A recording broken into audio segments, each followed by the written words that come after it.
I hope you've stretched because we're about to do a little mental gymnastics right here with this one. I think that body count's a social construct in general. I don't think it's productive.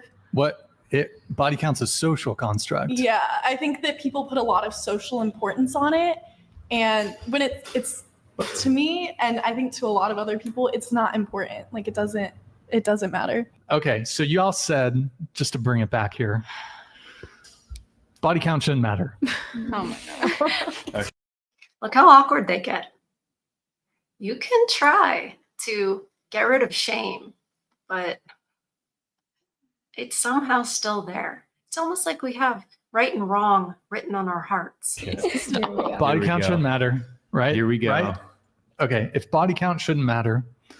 Are you going to ask for ours? What's your body count? 3.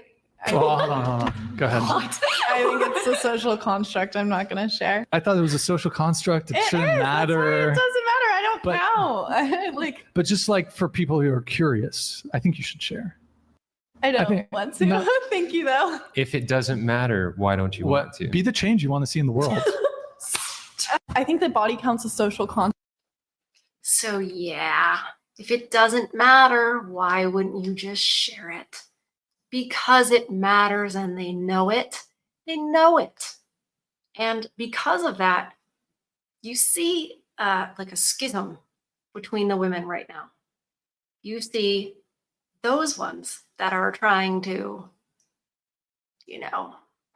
change the truth. Sort of, these aren't the droids you're looking for. And then you have ones who are sounding the alarm and trying to wake other women up. Look at this. This one is an example of how they're getting it, but they're still not all the way getting it because their brain is still focused on the prize, and that's you, and that's your resources. At the end of the day, you know it. They'll never admit it. But listen to this one. When I suggest that women should not have a high body count, it's going to hurt their chances of getting married to a quality guy. People in the comments will suggest that it's a good idea for women just to do whatever they want and lie about their body count later and pretend like the number is lower than it actually is.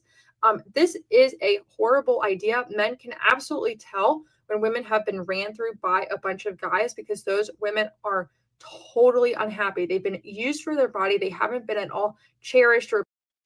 Yeah, they've been used, but that's the thing is they use their body to get stuff and they allowed people to use it, even if the man didn't think of it that way. She's the one putting it out there, creating that situation. So she's the one that comes away traumatized and exactly like this young lady is saying. Appreciated for their work ethic, personality, intellect, you name it. They haven't been appreciated for it. These women start to feel worthless and empty. They start to feel cynical about not just the men who have hurt them, but actually about all men, including those men who haven't done anything to them. Men can spot this negative energy from a mile away. And so instead of lying about the body count, a better idea would just to stop sleeping around. When I suggest that women should. Exactly. Now, is it for virtuous reasons? Not really, but A, for effort, right? She's trying to sound some kind of an alarm, and she's going to get a lot of hate for it because we like a world where we can do whatever we want and there's no consequences or accountability. And if there is, well, that's misogyny, that's judgment, you're insecure. So we're going to delve into what the women really think about this whole body count issue and how they are doing these mental gymnastics to make it seem like it doesn't count so they can do whatever they want and excuse their past, blame you. Yesterday, we talked about how the men view it, which was very enlightening. Today, it's all about the women. So buckle up. Welcome back to Far From Eden.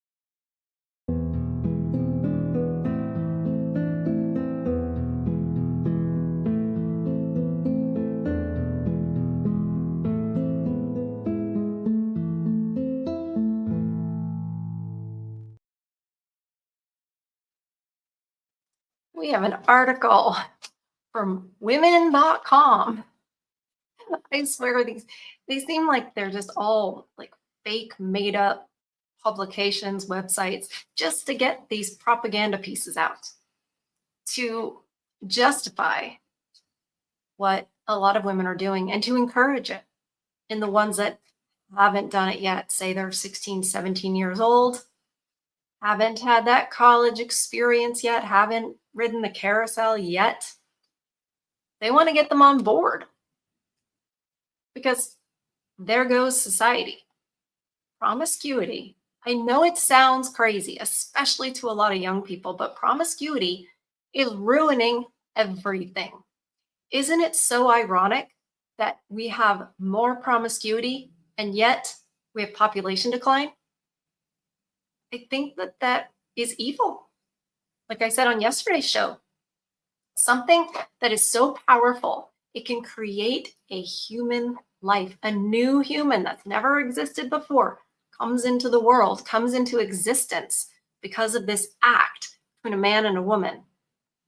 Why would we be shocked that it's powerful enough that when it's absolutely perverted into all of this degeneracy, that it would drag down society? And we all know, if you know a little bit about history, we know that at the downfall of great big empires and societies in the past, Rome, Greece, what was happening towards the end of that society? Promiscuity, degeneracy, perversion. Weird, right? History has a way of, repeating, rhyming, whatever you want to say.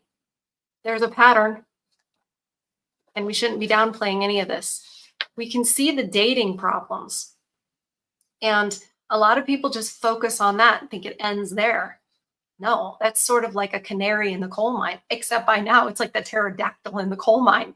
It's like it's too late for a lot of it. I really think it's too late for society, but I don't think it's too late for some individuals. I think the truth is powerful, and it will cut through a lot of the lies for some people. You'll have pockets of it. Kind of like under communism, you had pockets of people still holding close to scripture, keeping it secret, but protecting it all the more, because it was taken away. So they hunkered down. And I think, as we face this downfall of society, we have to hunker down and draw nearer to the truth. And that's it's reassuring. Anyways, so from woman.com, written by a woman, probably says it at the end who it was. Does it really matter? No. How to handle being asked about your body count, right? Parentheses, not that it matters. All right. No matter how you identify sexually, chances are the body count topic has come up at least once in the dating game. Just the fact we call it a game, seriously. It's a competition. Games are competition, right? Your body count refers to how many people you've had sex with. And although it's no one's business but your own, it can sometimes be made into a far bigger deal than it is. Right away, she's like, hey, you shouldn't have an opinion about this. They make up their own morals. Unfortunately, those who identify as women are particularly at risk of being shamed for their number, all too often by cisgender men. Okay. The language here, we already know who we're dealing with. We know who we're dealing with. This is how it breaks our culture and breaks down society. Because everything we actually know to be true is being torn apart here. Quote, the hypocrisy around a woman having sex is historical and sadly still current. because it's true. Susan Winter, relationship expert and best-selling author of Breakup Triage, The Cure for Heartache, tells women, quote, men are lauded for their body count and their reputation is elevated amongst their peers. I don't think that's true at all. That is a complete fabrication. Most men don't even have the opportunity to have some kind of high body count. They're talking about like the very few men that have that opportunity to do that and would do that. And the majority of men that I've spoken to, they just want one woman. They don't want this whole roster. Women have been told that about men, though, that you're just a bunch of hound dogs, and it couldn't be farther from the truth. No, it's almost like they accuse you of doing that which they are doing. Women are condemned and oftentimes categorized as loose, permissive, and cheap. And most certainly not girlfriend material. She added, body count is a trophy for men, but a devaluation for women. No, it's not a trophy for men. That's a lie. It's a lie so that women can justify doing whatever they want to do. Which, why is it always degeneracy? Why? Because it's rebellion. They're doing it because they know you don't like it. I think that's what the septum ring is for. You know, the bull ring? So what do you say if someone asks for your body count number? And how do you handle it if someone judges you for it? Whether you feel open to sharing your exact figure or not, we've broken down the best responses for this often uncomfortable but all too common conversation. Why is it uncomfortable, ma'am? Doesn't matter. Why is it uncomfortable? And if you're so angry that he thinks it's important, why would you want him in the first place? So many discrepancies in your way of thinking.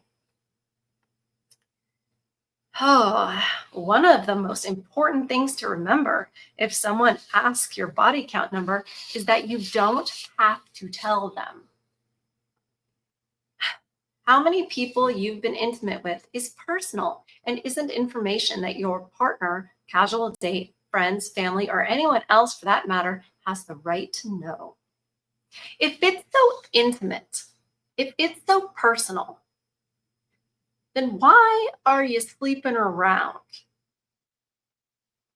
If it's such an intimate, private thing, why do we take it so lightly? Again, mental gymnastics. It's a disrespectful question to begin with. So why should it even matter? Turn it around and ask them to disclose their net worth along with their last tax return. Sure, do that. Why don't you just do that? Because, we know that it's true. The problem is they don't understand what purity is about. Everything that Homath was describing in yesterday's video about purity and how it matters and how they think about it, completely not there. It's just disturbing when you think about, well, what does that say about a person who doesn't understand the value of purity? It's a little nuts. These are the people who are having babies, that are actually procreating. This is the mindset that a lot of them have and that they're passing on. And it is a complete lack of Christian ethics, which keeps our society functioning. Our laws are kind of, they mirror the 10 Commandments. Even though people don't want to admit that today. Susan Winter suggests you should also resist the urge to lie, no matter if you're tempted to over or underinflate your figure. People will judge you no matter what answer you give when asked about your past lovers, and the assumption they make is usually wrong. That's not. They can see that stare, that 10,000 ding dong stare. They see it. I can see it now too.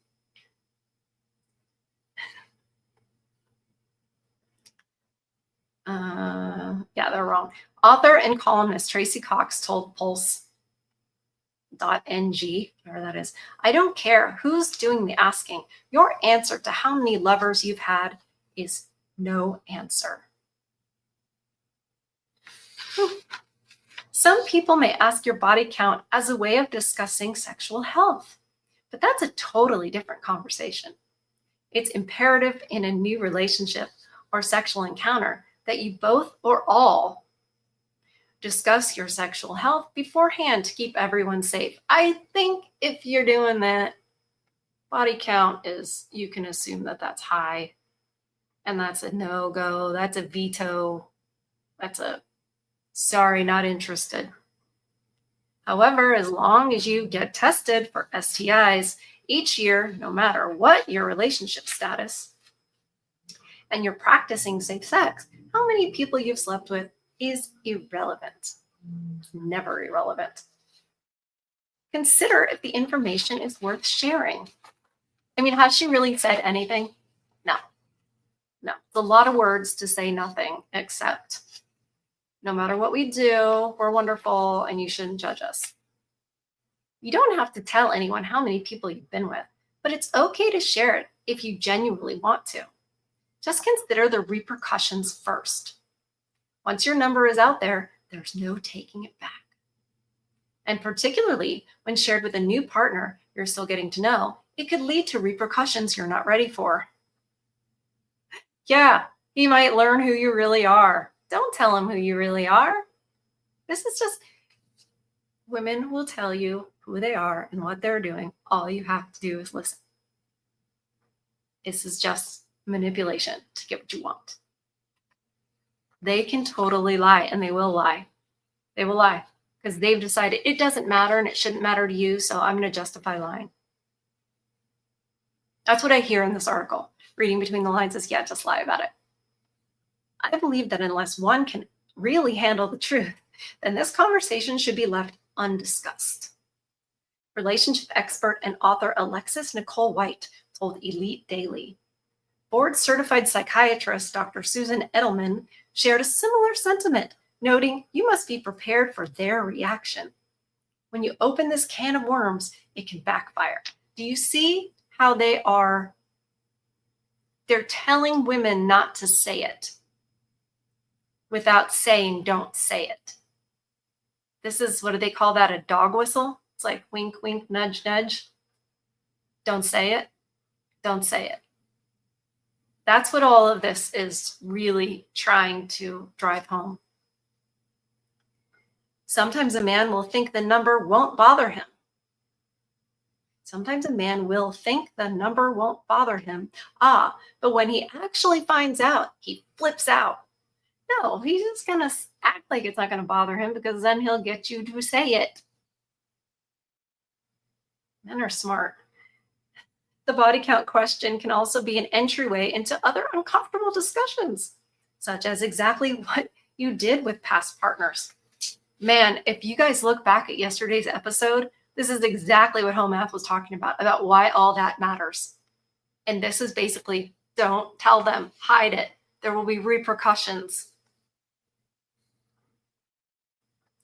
It could be a precursor for insecurities to develop moving forward. Yeah, they're talking about his insecurities. So insecure, why can't you just love me as my degenerate self? However, there can be benefits to divulging that part of your past. If you consider yourself to be in a loving, mutually respectful relationship, knowing more about your partner's past may strengthen your bond and help you to understand them better. Quote, honesty creates intimacy. Having a safe place to have these difficult discussions will bring you closer as a couple, Susan Winter tells women. Not necessarily. That's a woman thing. No, bringing up some truth that is revealing about you, I mean, maybe if he's like, yeah, and I committed some crimes, and you kind of go, yeah, okay, well, the past is the past, and that's a good couple because, you know, skeletons. If someone won't stop asking about your body count, initiate an open discussion about why it's unimportant.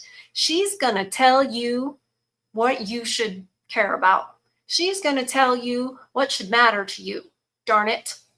Behave, little boy. That's how they think. They think. Unimportant, no matter if your number is high or low. Being intimate with multiple people doesn't prove misconceptions like you've been intentionally promiscuous. Oh, why would that be a bad thing? Or are more interested in sex than in deeper relationships. Though there's nothing wrong with that as long as you're upfront with your intentions. Quote, a person's body count may reflect their comfort in being sexual. Yeah, you don't want that.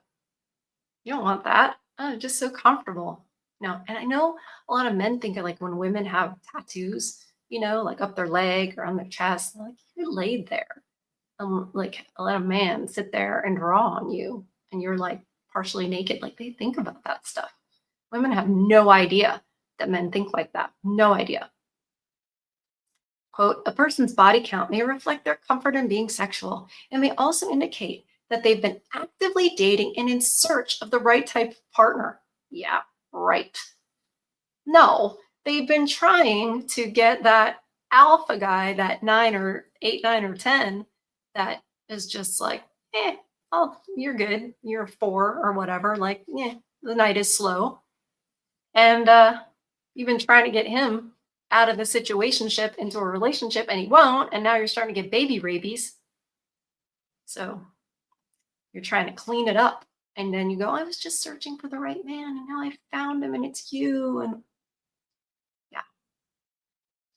Oftentimes the hunt for the right partner can unintentionally elevate a woman's body count. Yeah. The serial monogamist. I've been engaged 4 times. Again, trying to force relationships with certain men and it doesn't work out or what have you, and she breaks up, and that's just showing a pattern. It's not good. But it was virtuous. She was hunting for the right partner. But you don't have to just give it up when you're doing that unless you're using that to trap them. A person's past also doesn't always reflect their intentions for the future. Yeah. How do you know how much? And that's the risk. And that's what women don't understand, how men think cost-benefit ratio. Risk. Men, they evaluate what the risk would be.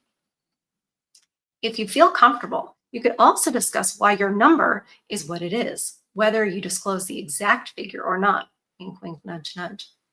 Sometimes a high body count reflects deeper issues. A woman seeking validation or affirmation of her attractiveness might use sex as a form of confirmation. I think they do that a lot. It may also stem from a deep yearning for human contact. Aww, she's just so sweet. Where sex is the only understood means of attaining that closeness, Winter shares. Do you see how they change it to try to be sort of like a helpless damsel? After all, craving a connection can be why many people get intimate too soon in a relationship. But too soon? Well, if it's no big deal. Contradiction after contradiction. But only delve into your past in such a candid way with someone you truly trust. Have an open discussion about why they want to know your number. Susan Winter explains. There are a few questions to ask someone who seems intent on learning body count. Ask them why, she says. What does it signify to them? What do they believe it implies? Is this an authentic belief? Or is it something shaped by social conditioning? There it is again, like we heard in the beginning from that Blondie on the whatever podcast. Social conditioning, that's all it is. They say that when it's something that's literally God's order, God's perfect order, the way he would order things. You know, that's just social conditioning. No, it isn't. No, it isn't. It's a truth that we all know, whether we want to admit where it came from or not. Though these questions may not feel comfortable, they will allow you to better understand your partner and any insecurities they may have. Quote, there is an off chance that your partner is concerned that you've had more sex and better sex than they have. No, it's not better than what they've had. It's that you're going to compare. Don't you love how clueless they are? And then they sit here and write these long articles acting like they're smart and they've got their degrees and this and that. And all they need to do is listen to the men and believe what they say, but they don't. Perhaps they think they won't please you. So before you jump to conclusions and attack them, really try to hear what they're saying, Winter shares, noting it's best to come from a neutral place so they feel they can be open, not judged. Yeah, act like it's fine so that they reveal things. There are several other reasons someone may want to know your number that aren't necessarily negative.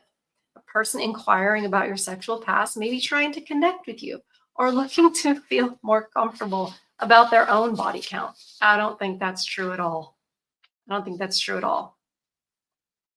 Yeah, that's why I did the home math one first, because that's actually rooted in facts and logic and what men think and how they value it and how they, categorize all of it. And these women couldn't be further off because all they want to do is justify their bad decisions and deflect any kind of shame, consequences, or accountability. If it's a close friend asking, they may wish to have a deeper conversation about sex and intimacy that relates more to their own experiences than yours. Asking their intentions will allow you to answer from a more understanding, less defensive place. Yeah, it's totally different when you're talking to a friend. Know someone's reaction to your body count doesn't define you. Make sure you don't care what anybody else thinks, so you can just keep doing your degeneracy. Keep digging that hole. If you divulge your body count, don't let reactions define you, no matter if it's low, high, or where you want it to be. The number has no relation to who you are as a person or your worth. I mean, you can believe that if you want to. You can also say, the sky is green, the grass is blue. But it doesn't mean it's true. If someone tries to make you feel less than because they consider your number high, that's slut shaming, also known as sex shaming, which Emily Ratajkowski has flawlessly shut down. Well, she's decided. Then why are we even having the conversation? If it's been, closed. Did you hear that, man? You can't do that anymore. That's not a thing, right? So behave, get in line. They want to boss you. They want to. This is completely out of order. We've got God, man, woman, children. And the women are trying to tell the men what they should think, how they should act, how they should feel. They're trying to be above, trying to compete.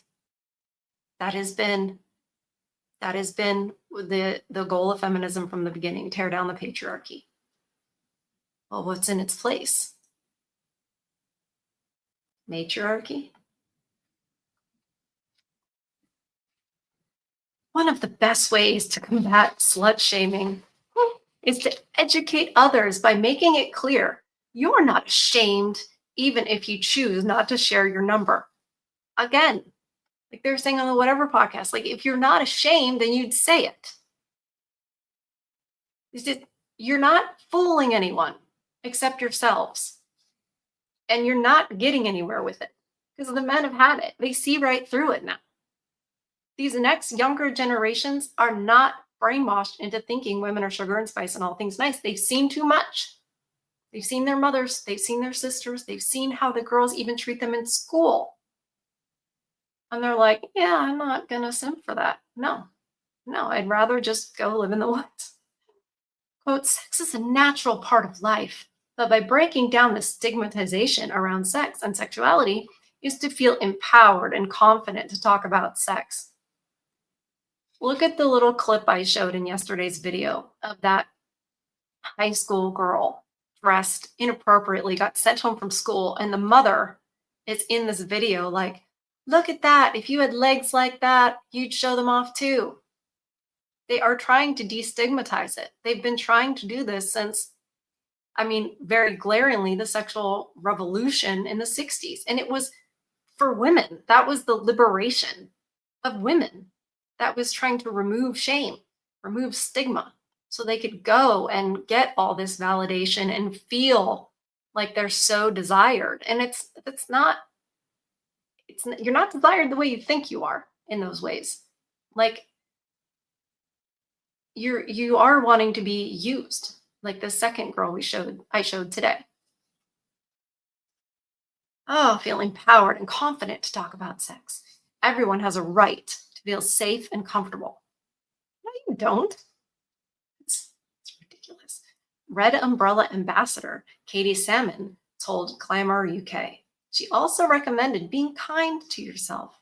As long as your past experiences were between consenting adults, there's nothing to be ashamed of.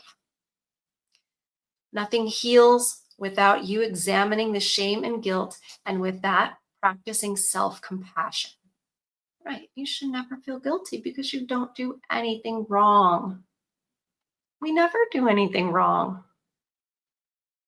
It's trusting that we are worthy, replacing that shame with love and acceptance. Sure, let's change the meanings of this stuff. Let's just change everything. Let's change morals. Let's change truth. If someone considers your number too low, it's also not a reflection of you. A lower body count doesn't mean you're unable to attract partners, aren't sexually mature, or anything else someone may try to project onto you. That was the last little bit of this article. Men are not going to think your count is too low. Tell me you know nothing about men, the importance of purity, without telling me. The thing is, with this attitude, when they don't even understand what purity is, what the value of it is, what restraint is, that's the huge red flag. Because not being connected to those concepts, how are you going to be dedicated and, committed to your life partner and your family and stuff like that? If your morals are relative, you don't really understand goodness, you're going to try to change it into meaning something else. That says huge things about you. That is like the biggest red flag. And these women will end up alone. So many of them will. They're going to lie to themselves straight into, buy a dog out alone type of thing. Because they're going to blame men the whole time that they have a problem and they're shaming and they're judging. Never ever listening. Never ever saying, I should do better. But like the second video I played in the beginning, women are starting to wake up a bit. And I said like it's gonna be just pockets of them. And it's hard to know if they're telling the truth. It's better to, have grown up with them, know them since you were young, so you actually know what their history is. You actually know. Because otherwise you don't. Like I said, we're all actresses. And if we want you to believe something, we're pretty much going to do it. We'll make you question that you're really detecting that 10,000 ding dong stare. Because we're going to say the right things. And we're going to feign innocence. And that's the thing to watch out for now, because now they're realizing that it's something that you value. So they're going to realize to fake it. And how are you going to know the difference? So let's just sit back and watch it all burn. I mean, that's all we can really do at this point. But it's important to know what the truth is. And I think fascinating to know why we're in the situation we're in. And it's so much bigger than the dating crisis. The dating crisis is the pterodactyl in the coal mine. And that means it's long past the canary, long past that first warning. I think the first warning was a long, long time ago. And no one stood up to it. We just all bowed down to the propaganda. And we're destroying each other in the process. And it's mostly coming from our side. We're the rebellious ones. And it started in the garden and it hasn't stopped. It hasn't stopped. It's the same dynamic happening. Just this is on a macro scale. That's what I see. So that's why you have to protect your peace, because all this chaos manifests in so many ways. It manifests in the workplace, everywhere you go, every interaction you have, and you guys know it. You have to protect your peace. Make sure you're feeding your soul, keeping yourself strong. I love you guys, and I'll see you on the next one.